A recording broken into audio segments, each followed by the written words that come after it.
The blazing Texas sun beat down mercilessly as Clara Thornton wiped sweat from her brow and stared helplessly at the broken wagon wheel. The wooden spokes had splintered beyond repair, leaving her stranded on the dusty trail 15 miles outside of Promise Creek. Her journey west, already fraught with hardship, now seemed doomed to failure on this sweltering afternoon in the summer of 1875. Clara kicked at the wheel in frustration, wincing as pain shot through her foot. She had sold everything she owned back in Boston to make this journey, determined to claim the small parcel of land left to her by her late uncle.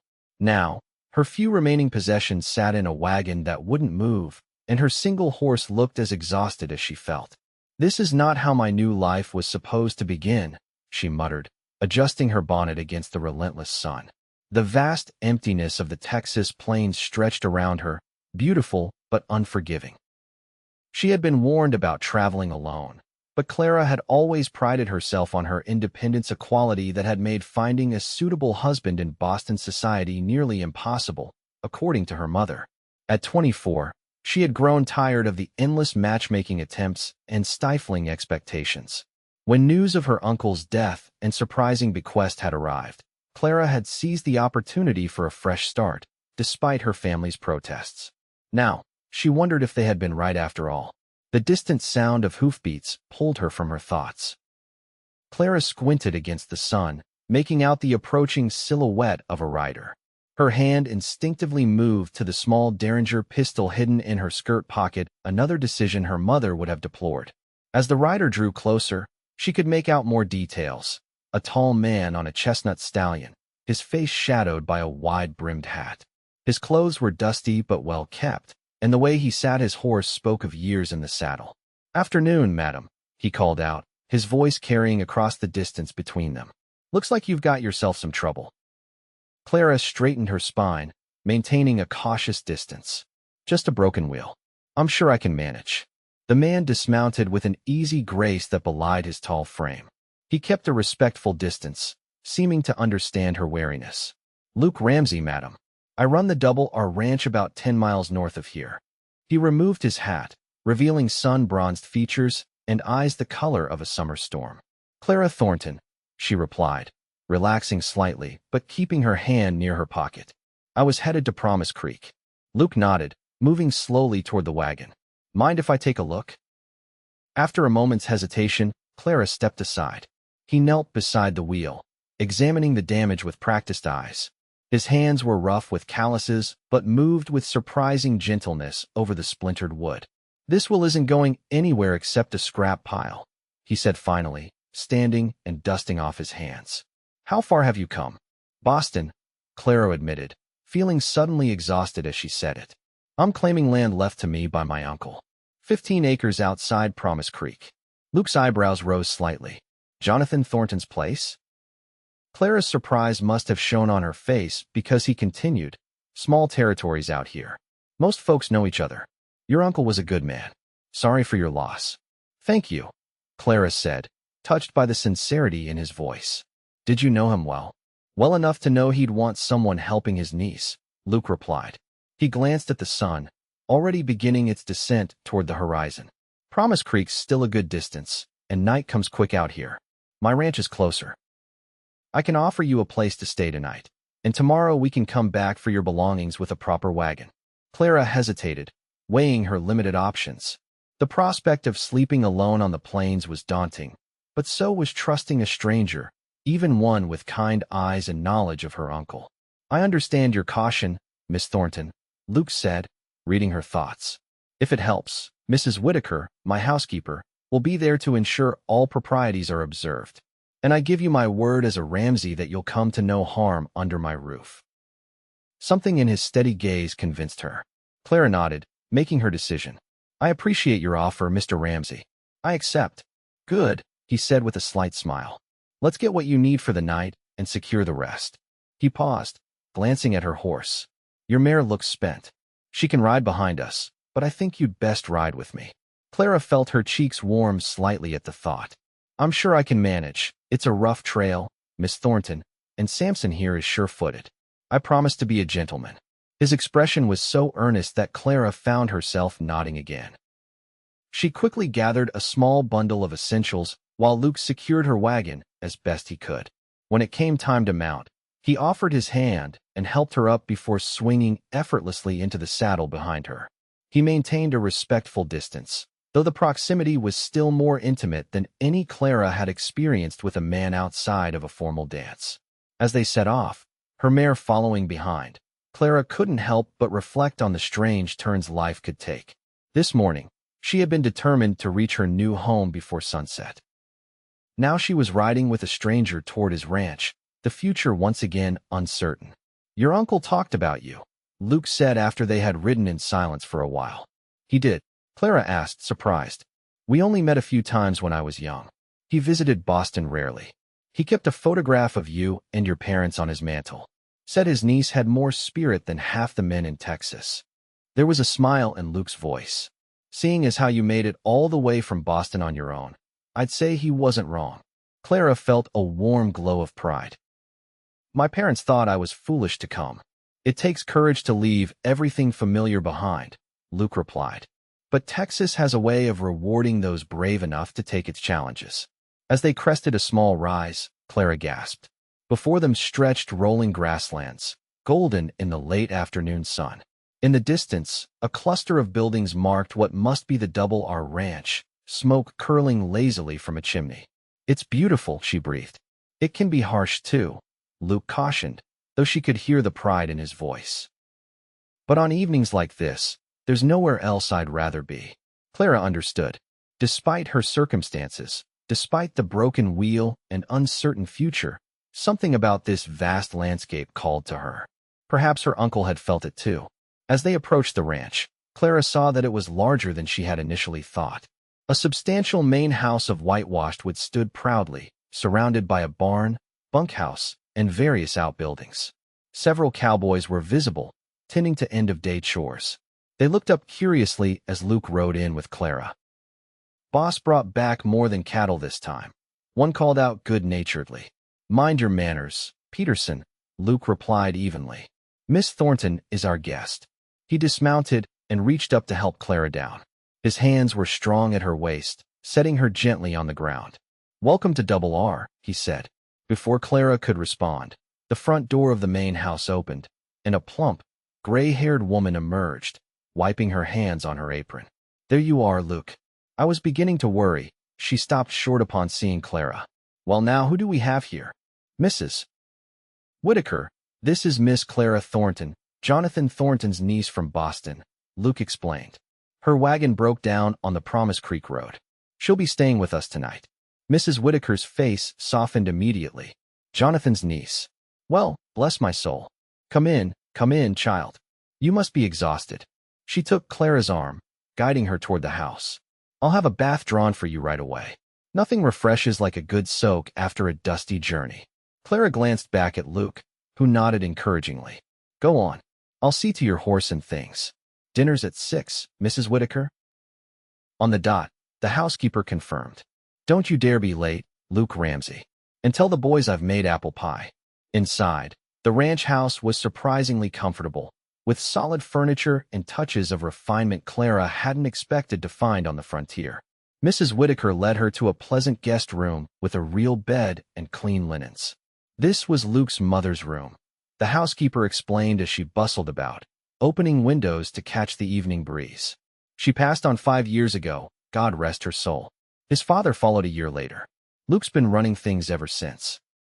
"He seems very capable," Clara ventured. Mrs. Whitaker smiled knowingly. "One of the finest men in the territory. Works harder than any 2 of his ranch hands put together. Now, let me get that bath ready for you." True to her word, within 20 minutes Clara was luxuriating in a copper tub of warm water, washing away the dust and fatigue of her journey. She had traveled so far, overcoming obstacles that would have deterred many, only to be stopped by a simple broken wheel. Yet that misfortune had led her here, to unexpected kindness. After her bath, Clara changed into her cleanest remaining dress, a simple blue cotton that had seen better days, but would have to do. She had packed practically for her new life, leaving behind the elaborate gowns of Boston society.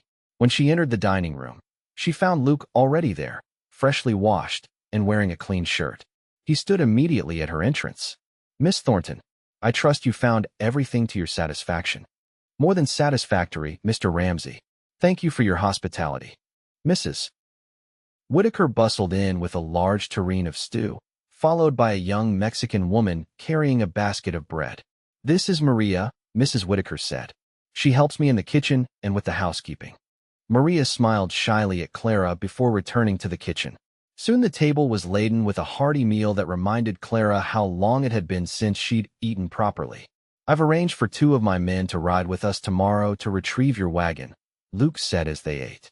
"They'll fix what can be fixed and bring everything to your uncle's place." "That's very generous," Clara said. "I can pay." Luke shook his head. "Your uncle was a good neighbor. Consider it repayment for times he helped me." The conversation flowed easily through dinner, much to Clara's surprise. Luke was well-spoken and knowledgeable, not just about ranching but about current events and even literature. He explained how his mother, a schoolteacher from Philadelphia, had insisted on education even after they moved west. She maintained quite a library, he said. "You're welcome to borrow anything while you're getting settled." "I'd like that," Clara replied, thinking of the few beloved books she'd managed to bring with her. After dinner, they moved to the porch, where the cooling evening air provided relief from the day's heat. The vast Texas sky stretched above them, stars emerging in numbers Clara had never seen in Boston. "It's magnificent," she breathed, gazing upward. "One of the things I love most about this land," Luke agreed, leaning against a porch post. "No matter how hard the day has been, the night sky makes it worthwhile." "How did your family come to be here?" Clara asked, genuinely curious about this man who seemed both quintessentially Western and yet unlike any cowboy she had imagined. Luke smiled, his eyes reflecting memories. "My father came west after the war, the Mexican War, that is. He was granted land for his service. Met my mother when he returned east to sell some cattle. She was teaching in a small town in Pennsylvania, and according to family legend, he walked into the wrong building looking for the cattle broker and found her instead, teaching grammar to a room full of children." "How romantic," Clara said, smiling at the image. "He always said it was the best mistake he ever made. Courted her for 3 weeks, married her, and brought her back to Texas." Luke's expression grew thoughtful. It wasn't easy for her at first. This was wild country then, even more than now. But she had grit, built this house, started a small school for the ranch hands' children and anyone else within riding distance. "She sounds remarkable." She was. His voice carried a note of pride mixed with lingering grief. "I think she'd approve of me helping Jonathan Thornton's niece." Clara turned to study his profile in the fading light. "Did you know I was coming to claim the land?" Luke nodded. "Word travels. Not many women undertake such a journey alone. Folks have been curious.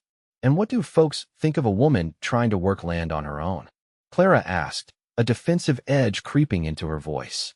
Luke considered her question seriously. "Some think it's foolhardy. Others admire your courage. Most are just waiting to see what you'll do. And you, Mr. Ramsey? What do you think?" His gray eyes met hers directly. "I think Jonathan Thornton wouldn't have left you that land if he didn't believe you could handle it. And from what I've seen so far, I'm inclined to agree with his judgment." Clara felt a warm glow of appreciation for his words. Too often, men had dismissed her capabilities without giving her a chance to prove herself. "Thank you," she said simply. They sat in comfortable silence as darkness fully claimed the sky. The sounds of the night surrounded them, distant coyotes, the low conversation of the ranch hands in the bunkhouse, the occasional stamp of horses in the corral.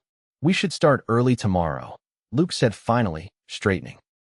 "Your land is a good hour's ride from here, and we'll need time to deal with the wagon." Clara nodded, suddenly aware of how tired she was. The events of the day, coming after weeks of travel, had taken their toll. "Of course. Good night, Mr. Ramsey. And thank you again for your kindness." "Luke," he said unexpectedly. "My friends call me Luke." Clara smiled. "Then good night, Luke. I'm Clara." He tipped his head in acknowledgement, a small smile playing at the corners of his mouth. "Sleep well, Clara." In the guest room, Clara lay awake for a time, looking out the window at the star-filled sky. She had come west seeking independence and a fresh start. She hadn't expected to find such immediate kindness or to be so drawn to the quiet strength of a man she had just met. Morning came early at Double R Ranch. Clara woke to the sounds of activity, men calling to each other, horses nickering, the clang of metal from what must be the blacksmith's forge. For a moment, she was disoriented, the unfamiliar room confusing her sleep-clouded mind. Then the events of the previous day came flooding back. She dressed quickly in her riding clothes, grateful that Mrs. Whitaker had brushed and pressed them overnight. Her hair she pinned up in a simple but neat style, conscious that today she would finally see her uncle's property, her property now. In the kitchen, she found Mrs. Whitaker presiding over a breakfast that could have fed an army. The older woman greeted her warmly. "Good morning, dear. Did you sleep well? Come, have some breakfast. Luke and the boys are already seeing to the horses and wagon." Clara accepted a cup of strong coffee and a plate heaped with eggs, bacon, and biscuits. She hadn't realized how hungry she was until the food was before her. "I can't remember the last time I had such a wonderful meal," she admitted, savoring a bite of perfectly cooked bacon. Mrs. Whitaker beamed. "A good breakfast is essential out here. Days start early and run long." Clara had just finished eating when Luke appeared at the kitchen door, hat in hand. "Ready to see your new home?" he asked. There was something in his expression, a mixture of anticipation and something else she couldn't quite identify that made Clara's heart beat a little faster. "More than ready," she replied, rising from the table. "Mrs. Whitaker, thank you for everything." Outside, Clara found her mare saddled and ready, along with Luke's stallion and a wagon with 2 ranch hands aboard. She recognized one as the man who had called out when they arrived. "Miss Thornton, this is Peterson and Rodriguez," Luke said. "They'll help with your wagon and belongings." The men touched their hats respectfully. "Madam."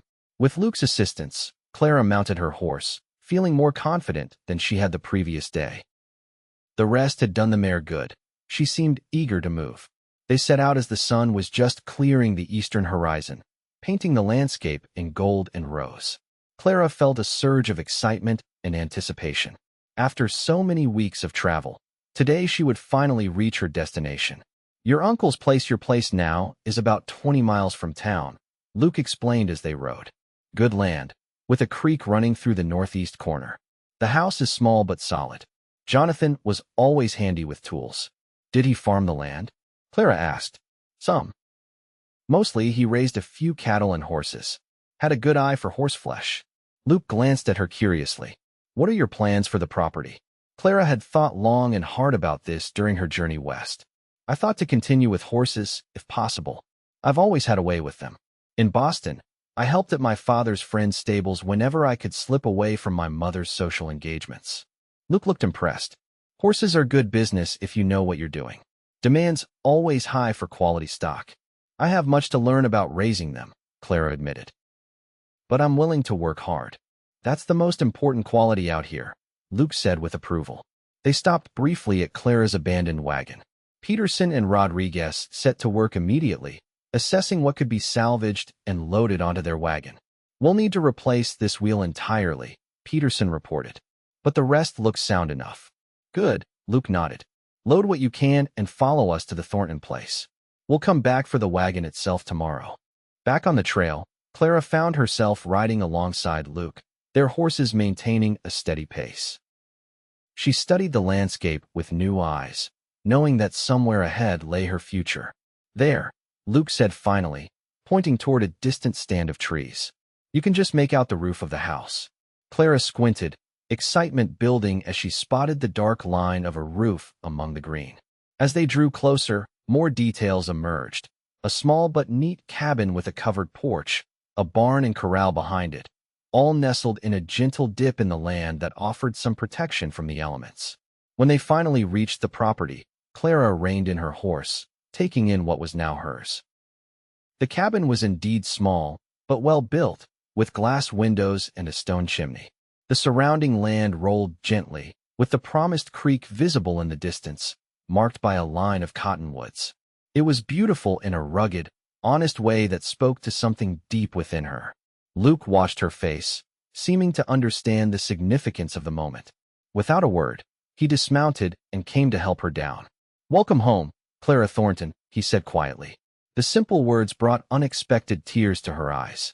She blinked them away quickly, not wanting to appear overly emotional. "Thank you," she managed, her voice barely above a whisper. Luke stepped back, giving her space to absorb her surroundings. "Take your time. I'll check the house and make sure everything's in order." Clara nodded gratefully, watching as he walked toward the cabin. Left alone, she turned slowly in a circle, trying to commit every detail to memory. This was her land. After years of living under her parents' roof, following their expectations, she was standing on ground that belonged to her alone. The realization was both terrifying and exhilarating. By the time Peterson and Rodriguez arrived with the wagon, Clara had explored the immediate vicinity of the cabin. Luke had opened windows to air out the musty interior and was checking the stove when she entered. "It's been closed up for a few months," he explained, "but everything seems sound. Your uncle kept things in good repair." Clara walked slowly through the small rooms. A main living area with the stove and a sturdy table, a compact bedroom with a bed frame awaiting a mattress, and a small lean-to addition that held shelves and storage space. Simple, but far more than many had when starting out in the West. "It's perfect," she said sincerely. Luke smiled, seeming pleased by her reaction. "The barn has some basic tools and equipment. There are no animals now. The neighbors took them after your uncle passed, but they've been caring for them. Once you're settled, you can decide which ones you want to bring back." "I don't know how to thank you for all this help," Clara said, feeling overwhelmed by his continued kindness. "Neighbors help neighbors out here," Luke replied simply. "It's how we all survive." They spent the rest of the day setting Clara's new home to rights. The men unloaded her belongings from the wagon, placing furniture and trunks according to her direction. Luke repaired a loose board on the porch while Peterson and Rodriguez checked the barn and corral fencing. Mrs. Whitaker had packed a hamper of food, which Clara used to prepare a simple midday meal for everyone. As they ate on the porch, she found herself imagining a future here, mornings spent with the horses, evenings watching the sunset from this very spot. "A penny for your thoughts," Luke said, taking a seat beside her after the other men had returned to their tasks. Clara smiled. "I was just thinking that this feels right somehow, even though it's completely different from everything I've known." Luke nodded understanding. "Sometimes a place just fits a person. My mother used to say she never felt truly at home until she came to Texas, despite being a city girl born and raised." "I've never felt I belonged in Boston society," Clara admitted. "My mother was constantly despairing over my unsuitable interests and lack of proper accomplishments." "What sort of unsuitable interests?" Luke asked, a hint of amusement in his eyes. Clara laughed. "Horses, for one. Books that weren't approved for young ladies. A desire to learn about business rather than embroidery." She hesitated, then added more quietly, "and a stubborn insistence on marrying for love, not advantage." Something flickered in Luke's expression at her words. "Those sound like perfectly suitable interests to me," he said. "Especially out here, where practical knowledge matters more than social graces." "That's what I'm counting on," Clara replied. As the afternoon waned, Luke reluctantly announced it was time for them to head back to Double R. "We've done what we can for today," he said. "Will you be comfortable staying here tonight, or would you prefer to return with us and come back tomorrow?" Clara appreciated the offer, but shook her head. "This is my home now. I should start as I mean to go on." Luke nodded, though he looked concerned. "The nearest neighbor is the Wilsons, about 3 miles east." "If you need anything, I'll be fine," Clara assured him. "I have food, water, and a loaded Derringer." At his raised eyebrows, she added, "My father insisted I learn to shoot before I left Boston." "A wise man," Luke said with grudging approval. "Still, I'll ride by tomorrow to see how you're settling in and help with any repairs." After the men departed, Clara found herself truly alone for the first time since arriving in Texas. The silence was profound, broken only by the rustle of leaves and distant bird calls. She moved through the cabin, touching surfaces, opening cupboards, making the space her own. In the bedroom, she unpacked her trunk, hanging dresses on pegs, and placing her few books on a small shelf. At the bottom of the trunk, wrapped carefully in a shawl, was the photograph of her parents. She placed it on the bedside table, feeling a pang of homesickness despite her excitement about her new life. "I hope I've made the right decision," she whispered to their images. As evening approached, Clara lit the lamps and stoked the stove, finding comfort in these simple domestic tasks. She prepared a light supper from Mrs. Whitaker's provisions and ate on the porch, watching as the first stars appeared. The night was alive with unfamiliar sounds: coyotes in the distance, the hoot of an owl, the endless chorus of insects. In Boston, she had grown accustomed to the sounds of the city. Carriages on cobblestones, vendors calling their wares, the murmur of neighbors' conversations. This wild symphony was foreign but strangely soothing. Clara's first night in her new home passed peacefully, though she slept lightly, alert to every sound. She woke with the dawn, feeling a sense of purpose and possibility she hadn't experienced before. After a simple breakfast, she decided to explore her property more thoroughly. The June morning was already warm as she set out, following the line of cottonwoods toward the creek Luke had mentioned. The water ran clear and sweet, with grassy banks perfect for picnics or reading on summer afternoons. Clara followed its course for a while, mentally mapping her 15 acres.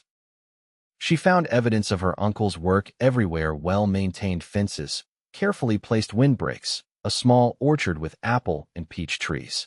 "You built something wonderful here, Uncle Jonathan," she said aloud. "I'll do my best to honor it." She was heading back toward the cabin when she heard hoofbeats approaching. Her hand moved instinctively toward her pocket before she recognized Luke's tall figure on his chestnut stallion. "Good morning," she called, waving. He rode toward her, looking relieved. "There you are. I was concerned when I didn't find you at the cabin."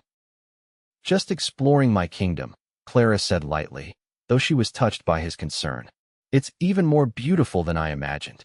Luke dismounted, falling into step beside her as they walked back toward the cabin. Jonathan chose well when he settled here. The water's reliable, and the land's protected from the worst of the storms. "I found the orchard," Clara said enthusiastically, "and I think that flat area by the north fence would be perfect for a kitchen garden." Luke smiled at her excitement. "You're already making plans." "I have to," Clara replied. "Winter will come before I know it, and there's so much to do before then." "You won't have to do it all alone," Luke said. "That's what I came to tell you. The neighbors are organizing a welcome gathering this Sunday after church. It's tradition when someone new settles in the area." Clara stopped, surprised. "A gathering? For me?" "Don't look so alarmed," Luke chuckled. "It's nothing formal. Folks will bring food, help with any major repairs or projects, and generally welcome you to the community." "That's incredibly kind," Clara said, genuinely moved by the gesture. "It's practical too," Luke explained. "Out here, we all depend on each other. Today you receive help. Tomorrow you might be the one giving it." As they reached the cabin, Luke unloaded some supplies from his saddlebags: coffee, sugar, and flour, along with a small sack of seed potatoes. "Mrs. Whitaker insisted," he said when Clara began to protest. "And these are for me." He handed her a small package wrapped in brown paper. Inside, Clara found 3 books: a guide to horse breeding, a manual on Western farming techniques, and a volume of Tennyson's poetry. "Luke, these are wonderful," she said, touched by the thoughtful gifts. "But I can't accept. The practical ones are loans from my mother's library," he explained quickly. "The poetry is yours to keep. Everyone needs something beyond the practical to feed the soul." The simple gesture moved Clara deeply. In it, she recognized not just kindness but understanding of who she was and what mattered to her. "Thank you," she said softly. "Truly." Luke stayed for most of the day, helping Clara make a list of immediate needs and repairs. Together they examined the barn more thoroughly, discussed where to plant a garden, and planned improvements to the corral. "The Petersons have 2 good mares they might be willing to sell," Luke told her as they sat on the porch, taking a break from their work. "Not the finest bloodlines, but sturdy and reliable. Good foundation stock." "I'd like to see them," Clara said eagerly. "Starting with good mares is essential." "You really do know horses," Luke observed, a note of respect in his voice. Clara smiled. "My father's friend, Mr. Cavendish, raised thoroughbreds. I spent every moment I could at his stables, learning from his grooms and trainers. My mother thought I was visiting girlfriends for tea." Luke laughed, a warm, rich sound that Clara found herself wanting to hear again. "You're full of surprises, Clara Thornton." "I hope that's a good thing," she replied. "Out here?" "Absolutely." His gray eyes held hers for a moment longer than necessary before he looked away, clearing his throat. "I should head back." There's a herd coming in tomorrow that needs my attention. Clara walked him to his horse, suddenly reluctant to see him go. In just 2 days, his presence had become something she looked forward to. Will I see you at the gathering on Sunday? She asked. I wouldn't miss it, Luke replied, swinging into the saddle. He looked down at her, his expression unreadable. Be careful, Clara. Send word if you need anything before then. I will, she promised.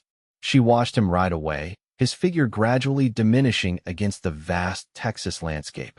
Only when he had disappeared from view did she turn back to the cabin, already making mental notes for tomorrow's tasks. The days before Sunday passed in a blur of activity.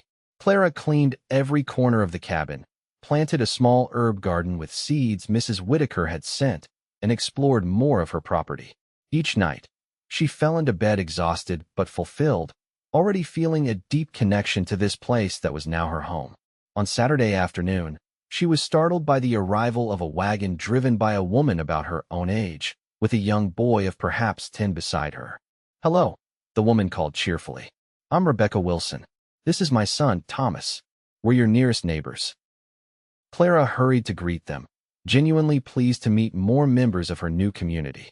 Rebecca was a pretty, practical-looking woman with sun-browned skin and friendly eyes. Thomas had his mother's coloring but watched Clara with shy curiosity. Luke Ramsey mentioned you might need some things before tomorrow's gathering, Rebecca explained as Thomas helped unload several parcels from the wagon. I've brought some preserves, fresh eggs, and a jar of sourdough starter. Every kitchen needs one.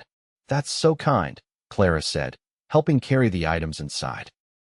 Please, come in for some coffee or tea. Over cups of coffee, Rebecca proved to be a wealth of information about the area and its inhabitants. She was a widow, she explained, running her late husband's farm with her son and hired help. James died 3 years ago. Fever took him, she said matter-of-factly. The neighbors helped us through, especially Luke.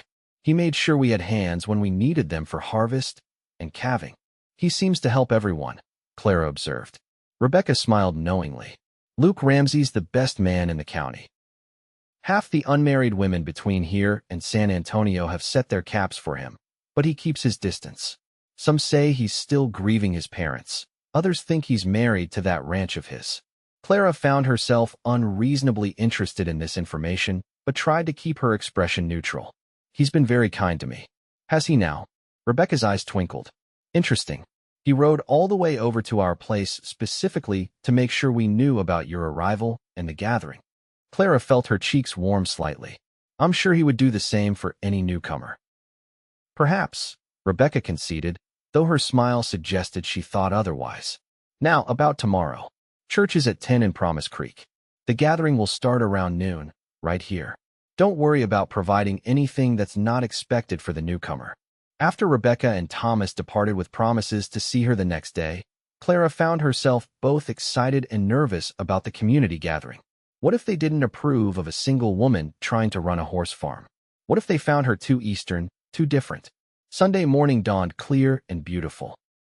Clara dressed in her best remaining gown of blue cotton with white trim that she hoped struck the right balance between respectability and practicality.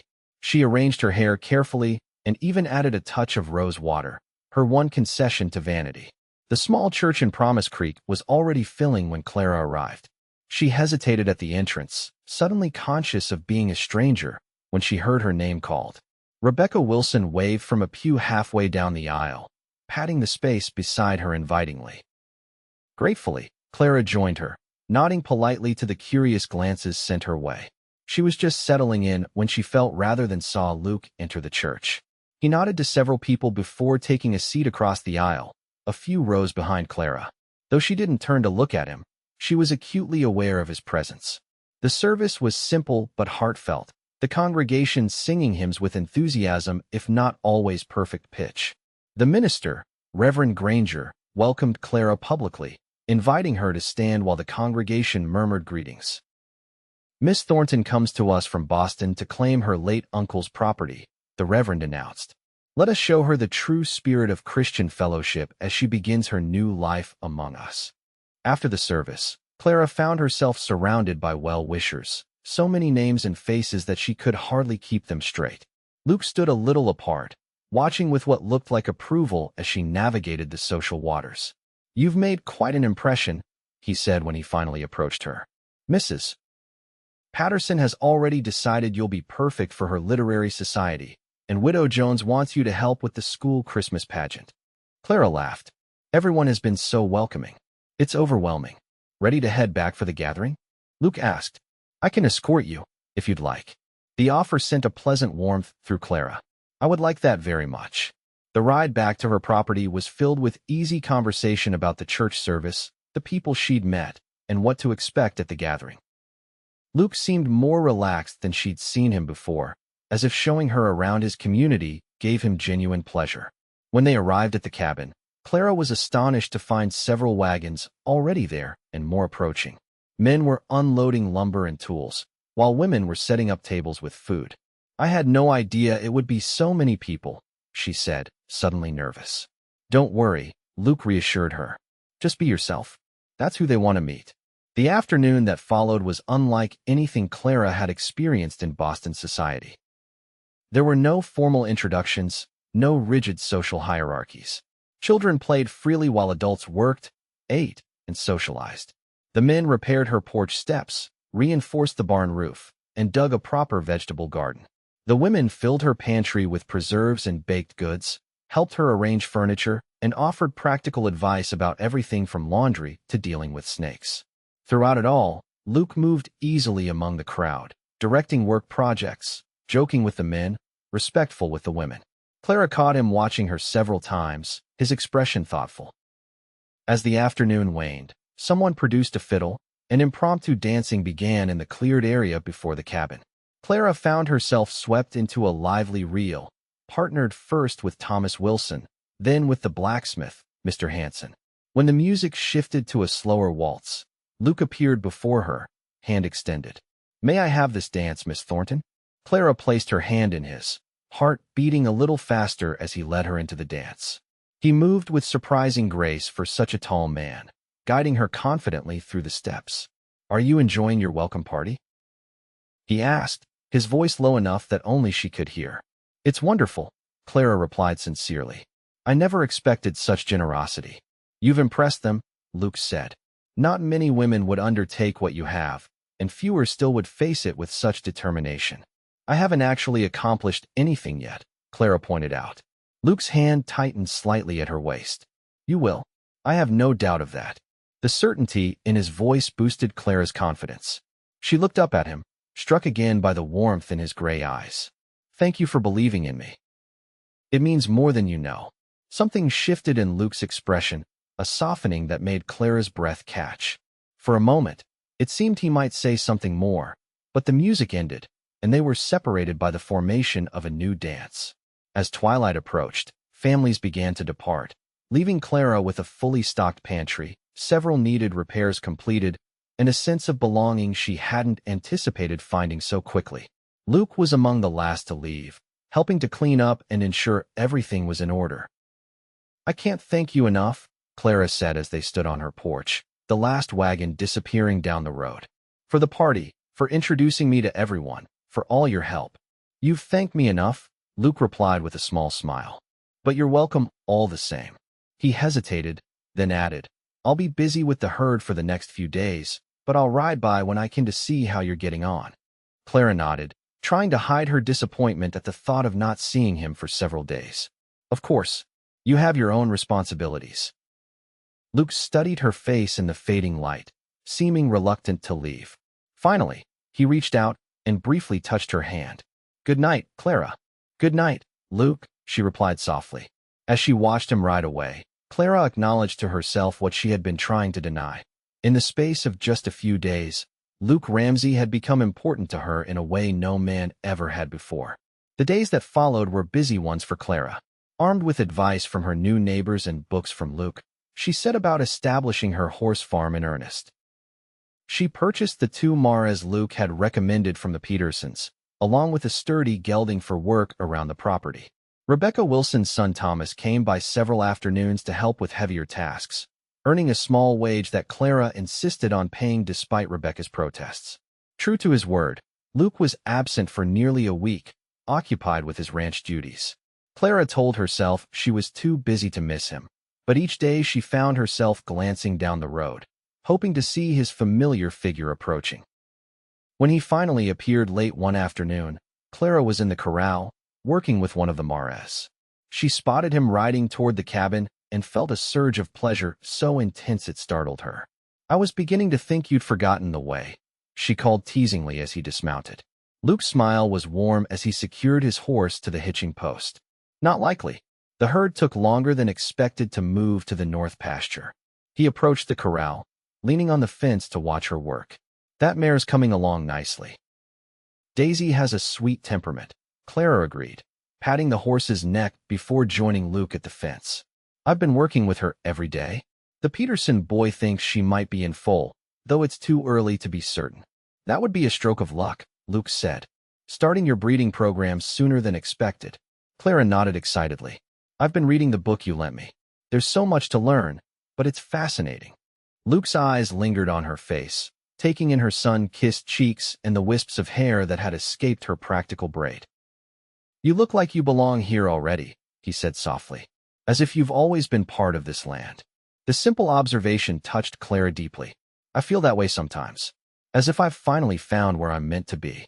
She hesitated, then added, "Though I still have moments of doubt, wondering if I can really make this work on my own." "You're not on your own," Luke reminded her. "You have neighbors willing to help. And you have me." The last words hung in the air between them, laden with meaning neither was quite ready to acknowledge. "Would you like some coffee?" Clara asked, breaking the moment. "Mrs. Wilson brought fresh cornbread yesterday." "I'd like that," Luke replied, following her toward the cabin. Inside, as Clara busied herself with the coffee, Luke moved around the main room, noting the changes she'd made. Books were arranged neatly on shelves that hadn't been there before. Wildflowers brightened the table in a simple jar. Curtains, clearly handmade, now framed the windows. "You've been busy," he observed. "The place looks different." "More like a home, I hope," Clara replied, setting 2 cups of coffee on the table along with the promised cornbread. "I've been sewing in the evenings. The curtains are just the beginning. Next, I plan to make proper quilts for winter." They sat at the table, the domesticity of the scene striking both of them. It felt natural, comfortable, as if they had shared many such moments before. "I actually came with a purpose beyond checking on you," Luke admitted after they had talked for a while.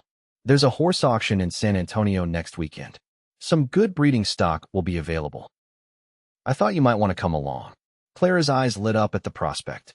"I'd love to, but it's a long journey, isn't it?" 2 days each way, Luke confirmed. "We'd stay overnight in San Antonio. Mrs. Whitaker would come along as chaperone, of course," he added hastily. "And we'd travel with my foreman and a couple of hands. I'm looking for a new stallion myself." The idea of spending several days in Luke's company, discussing horses and seeing more of Texas, was immensely appealing to Clara. "Yes," she said decisively. "I'd like that very much." Luke's expression brightened. "Good. We'll leave Friday morning. I'll have Mrs. Whitaker help you prepare for the journey." As they continued talking, making plans for the trip, Clara felt a growing certainty that her life had changed irrevocably when Luke Ramsey found her beside that broken wheel.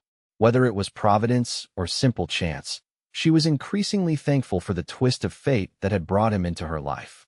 The journey to San Antonio was everything Clara had hoped for and more.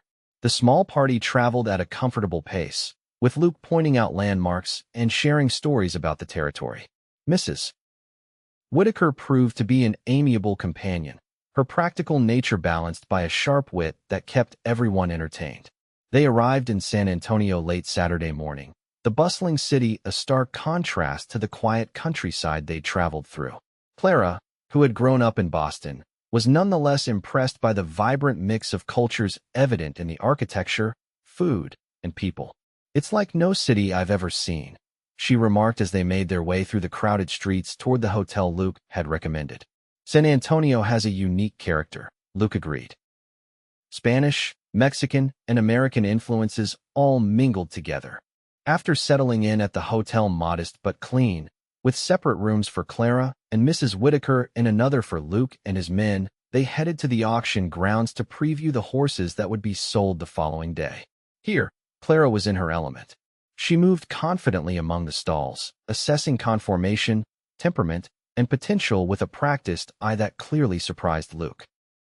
"You really do know horses," he said admiringly as she correctly identified a flaw in a handsome bay gelding that the seller was trying to downplay. Clara smiled, pleased by his recognition. "I told you I spent time at Mr. Cavendish's stables. His head groom, Patrick, taught me to look beyond flashy appearances to what really matters in a horse." They spent hours examining the available stock, Clara making careful notes about several mares that might fit her breeding program. Luke, meanwhile, had his eye on a powerful black stallion with Arabian bloodlines. "He'd cross well with your mares," he told Clara. "If I can get him for a reasonable price, perhaps we could work out an arrangement." The casual suggestion of future collaboration warmed Clara more than it should have. "I'd like that," she replied. That evening, after a surprisingly good meal at the hotel restaurant, Mrs. Whitaker claimed fatigue and retired early, leaving Clara and Luke to enjoy coffee on the hotel's small veranda. The night was warm, the streets still lively with people enjoying the Saturday evening. "Thank you for bringing me here," Clara said, watching the passers-by. "It's been wonderful to see more of Texas and to have your expertise at the auction." Luke smiled. "I think I'm the one benefiting from your expertise. You spotted things in those horses that I missed." "Different perspectives are valuable," Clara replied. "That's something my father always said. He believed in considering all sides of a situation before making decisions." "He sounds like a wise man," Luke observed. "Do you miss your family?" Clara considered the question carefully. "I miss my father's counsel and my mother's certainty. She always knows exactly what should be done in any social situation." She smiled wryly. "Though I often disagreed with her decisions. But you don't regret coming west?" "Not for a moment," Clara said firmly. "I found something here I never had in Boston, the freedom to determine my own path." Luke's gray eyes were intent on her face. "And what path do you see for yourself, Clara Thornton?" The question seemed to hold more weight than its simple words suggested. Clara took a breath, aware that her answer mattered. "I see myself building something lasting, a horse farm known for quality and integrity. I see myself becoming part of this community, contributing in meaningful ways." She paused, then added more softly, "I see a future with purpose and, I hope, happiness." "You deserve both," Luke said, his voice equally soft. The air between them seemed charged with unspoken feelings. Clara found herself wanting to reach across the small table, to touch his hand, to acknowledge what was growing between them. But the public setting and her own ingrained sense of propriety held her back. The moment passed, but something had shifted, an understanding reached without words. When Luke walked her to her door a short time later, his hand briefly covered hers as he said good night. The simple touch sent warmth cascading through Clara. "Sweet dreams, Clara," he said, his eyes conveying more than his words. "Good night, Luke," she replied, reluctantly slipping into her room. The auction the next day was a success for both of them. Luke purchased the black stallion, named Midnight by his previous owner, for a reasonable sum. Clara, with Luke's encouragement and a careful eye on her limited funds, acquired a promising young mare with excellent bloodlines. "She'll complement the mares you already have," Luke assured her as they watched the animal being loaded for the journey home. "And she's young enough to train to your methods." The return journey seemed to pass more quickly than the outward one, perhaps because Clara was now completely at ease with her companions. She and Luke rode side by side for much of the way, discussing plans for their respective horse breeding programs and finding increasing common ground in their visions for the future. By the time they reached her cabin late Tuesday afternoon, Clara felt as if another milestone had been crossed in her relationship with Luke. They had moved beyond helpful neighbor and newcomer to something deeper, a partnership based on mutual respect and growing affection. "I'll bring Midnight by in a few weeks, once he's settled," Luke said as he helped her down from her horse. "We can discuss breeding arrangements then." "I'd like that," Clara replied, reluctant to see him go. Luke lingered, seemingly equally reluctant to leave. "This was a good trip," he said finally. "I enjoyed seeing San Antonio through your eyes." "I enjoyed having such an excellent guide," Clara responded with a smile. He reached out, briefly touching her cheek in a gesture so gentle it made her heart ache. "Get some rest." I'll check on you in a few days. As Clara watched him ride away with Mrs. Whitaker and the ranch hands, she acknowledged to herself what she had been feeling for days now. She was falling in love with Luke Ramsey. The realization should have frightened her. After all, she had come west seeking independence, not romantic entanglement. Yet somehow, the growing feelings for Luke didn't feel like a threat to her dreams, but rather an enhancement of them, as if his presence in her life made everything brighter, more vivid, more possible. That night, as she prepared for bed in her quiet cabin, Clara allowed herself to imagine a future that included Luke not as a rescuer or protector, but as a partner, sharing both challenges and joys. The image was so appealing that it kept her awake long into the night, her mind racing with possibilities. The weeks that followed were busy ones for both Clara and Luke. Summer was advancing, bringing with it the countless tasks that defined life on the frontier. Clara worked from dawn to dusk, caring for her horses, tending her growing garden, and making improvements to her property. Luke, she knew from occasional visits and reports from neighbors, was equally occupied with his ranch. A prolonged dry spell had necessitated moving cattle to better grazing land, and there had been trouble with rustlers along the southern border of his property. Despite these demands, he found time to ride over at least once a week, sometimes bringing small gifts, a book he thought she'd enjoy, seeds for her garden, a tool she had mentioned needing. Each visit strengthened the bond between them, though neither had yet put into words the feelings that were increasingly evident in their actions. It was during one such visit, nearly 2 months after the San Antonio trip, that their relationship took a significant turn. Luke had arrived unexpectedly on a Wednesday afternoon, finding Clara in the midst of repairing a broken pump handle. "Need some help with that?" he called as he dismounted. Clara looked up, wiping sweat from her brow with the back of her hand. "Luke, I wasn't expecting you today." "I finished moving the herd earlier than planned," he explained, approaching to examine her work. "Thought I'd bring Midnight by for you to see. He's settling in well." Clara's eyes lit up at the mention of the stallion. "Is he here?" Luke nodded toward the corral, where the magnificent black horse was indeed waiting, secured to the fence. "I thought you might want to assess him yourself, now that he's had time to adjust to double R." Setting aside the pump parts, Clara hurried to the corral, Luke following at a more measured pace. The stallion was even more impressive than she remembered from the auction, tall and powerfully built, with the refined head and intelligent eye that spoke of his Arabian ancestry. "He's magnificent," Clara breathed, reaching out slowly to let the horse catch her scent. "Careful," Luke cautioned. "He's still getting used to new people." But Midnight lowered his head to Clara's hand, sniffing curiously before allowing her to stroke his neck. The horse's immediate acceptance of her touch didn't surprise Luke. He had noticed before how animals responded to Clara's calm, confident approach. "He likes you," Luke observed, coming to stand beside her. Clara smiled, continuing to stroke the stallion's glossy neck. "The feeling is mutual. He'll sire beautiful foals." "That's what I wanted to discuss," Luke said.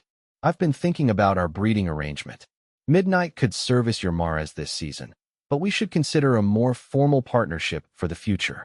Clara turned to him, curious. "What kind of partnership?" Luke seemed suddenly nervous, a state she had rarely seen him in. "A business partnership, to start. Combining our resources and expertise to build something larger than either of us could manage alone."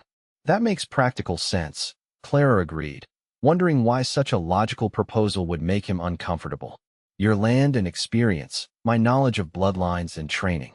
"Yes, exactly," Luke said, gaining confidence. "But I've been thinking it could be more than that." He took a deep breath, his gray eyes meeting hers directly. "Clara, I didn't plan this. When I found you beside that broken wheel, I was just being neighborly. I had no idea how important you would become to me." Clara's heart began to race as she realized where the conversation was heading. "Luke, please, let me finish," he said quickly. "I know you came west seeking independence, not a husband. I respect that. I admire your courage and determination. But these past months, watching you build your life here, sharing ideas and dreams with you, I've come to care for you more than I thought possible." He took her hands in his touch gentle but sure. "I'm not asking you to give up your independence or your dreams. I'm asking if there might be room in those dreams for us to build something together as equals. Clara felt tears pricking at her eyes, moved by both his words and the vulnerable honesty in his expression. "Are you proposing to me, Luke Ramsey?" A smile tugged at his mouth. "Not very eloquently, it seems.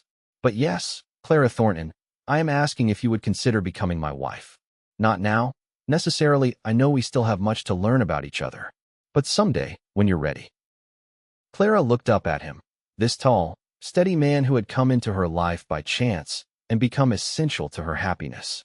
The answer was clear in her heart. "I came west seeking a new beginning," she said softly. "I never expected that beginning would include falling in love." She squeezed his hands. "Yes, Luke, I would very much consider becoming your wife when we're both ready." The joy that spread across Luke's face made him look younger, almost boyish.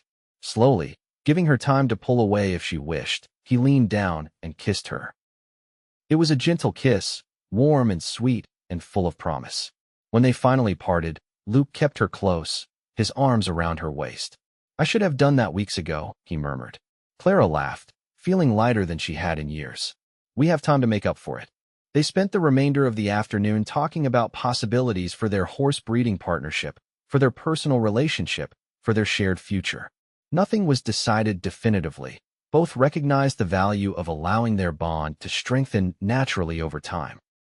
When Luke finally departed as twilight approached, it was with a lingering kiss and a promise to return in 2 days for dinner.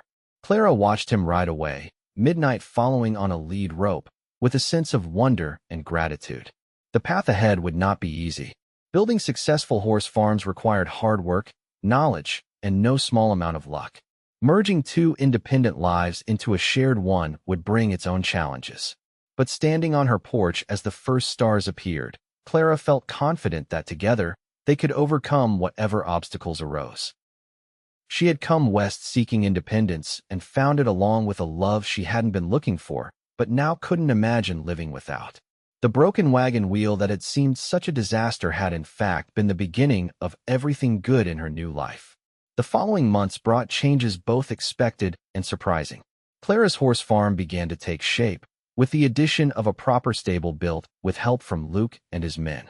Her mare Daisy did indeed prove to be in full, and the anticipation of the spring birth added excitement to the approaching winter. Luke officially courted Clara through the fall months, riding over several times a week for dinner or to help with projects around her property. Their business partnership flourished alongside their personal relationship, with plans laid for a joint breeding program that would combine Luke's resources with Clara's expertise. By early December, with winter setting in across the Texas plains, Luke proposed formally, offering Clara a simple gold band that had belonged to his mother. "She would have loved you," he told Clara as he slipped the ring onto her finger. "Strong, intelligent women who know their own minds ran in my family." Clara, who had come to love the stories of Luke's remarkable mother, felt honored by the comparison. "I wish I could have known her," she said, admiring the ring that symbolized not just their commitment to each other, but a connection to Luke's family legacy. They were married on Christmas Eve in the small church in Promise Creek, with Reverend Granger officiating and the entire community in attendance. Clara wore a new dress of deep blue silk, her one concession to her former life of luxury, with a wreath of winter greenery in her hair. Luke, standing tall and proud in his best suit, looked at her with such devotion that several of the older women were seen dabbing at their eyes. Rebecca Wilson, who had become Clara's closest friend, served as her attendant, while Luke's foreman, Davidson, stood up with him. Mrs. Whitaker outdid herself preparing the wedding feast, which was held at Double R Ranch in deference to the winter weather. As husband and wife danced together that evening, surrounded by friends and neighbors, Clara marveled at how completely her life had transformed in just 6 months. "Happy," Luke murmured, holding her close as they moved to the music. "Beyond words," Clara replied, her eyes reflecting the joy in her heart. "Though I still can't quite believe how it all began with a broken wheel on a dusty road." Luke smiled, the expression crinkling the corners of his eyes in the way she had come to love. "I think that will broke exactly when and where it was supposed to." "Are you suggesting Providence had a hand in our meeting?" Clara teased. "I'm suggesting that the best things in life often come from unexpected beginnings," Luke replied. and finding you was definitely the best thing that ever happened to me." As the winter night deepened outside and the celebration continued around them, Clara and Luke shared another dance, and another, their movements becoming more in sync with each turn around the floor, much like their lives, gradually weaving together into something stronger and more beautiful than either could have created alone. Spring brought new life to both the land and the newly established Ramsey Thornton horse breeding venture. Daisy delivered a healthy colt on a mild April morning, with Clara and Luke in attendance. The foal, a handsome chestnut with his mother's sweet temperament and a white blaze reminiscent of his sire, was just the first of what they hoped would be many successful births. Clara divided her time between her original property, where she focused on the horses, and Double R Ranch, where she and Luke had established their marital home. The arrangement worked well, allowing Clara to maintain the independence that was important to her while building a life with the man she loved. By summer, exactly 1 year after their first meeting, their joint breeding program had gained attention throughout the region. 2 more mares were in foal to midnight, and plans were underway to expand the stables at Clara's property to accommodate their growing herd. On the anniversary of the day Luke had found Clara beside her broken wagon wheel, they rode together to the spot where they had first met. The landscape was the same, vast, beautiful, challenging, but they viewed it now through the lens of shared experience and deepened love. "I was so determined to succeed on my own," Clara reflected as they sat side by side on a blanket, sharing a picnic lunch. "I never imagined that finding the right partner would help me achieve my dreams more fully, not diminish them." Luke took her hand, his thumb brushing over the gold band that had belonged to his mother. "And I never thought I'd meet a woman who would understand my devotion to this land, this life." He smiled. "We're fortunate, Clara Ramsey." "Indeed we are," she agreed, leaning against his shoulder as they looked out over the Texas plains that had brought them together. "Though I maintain that I could have fixed that will eventually." Luke laughed, the sound rich and warm in the summer air. "I have no doubt you would have tried, but I'm grateful you allowed me to help and to stay." As the sun began its descent toward the horizon, they packed up their picnic and mounted their horses for the ride home. Side by side they rode, partners in every sense, their shared future stretching before them as vast and promising as the Texas sky above. For Clara, who had journeyed west seeking independence, and for Luke, who had opened his heart when he least expected to, the broken wheel had indeed been the beginning of everything, a chance encounter that had led to enduring love, proving once again that sometimes the most unexpected detours lead to the most perfect destinations.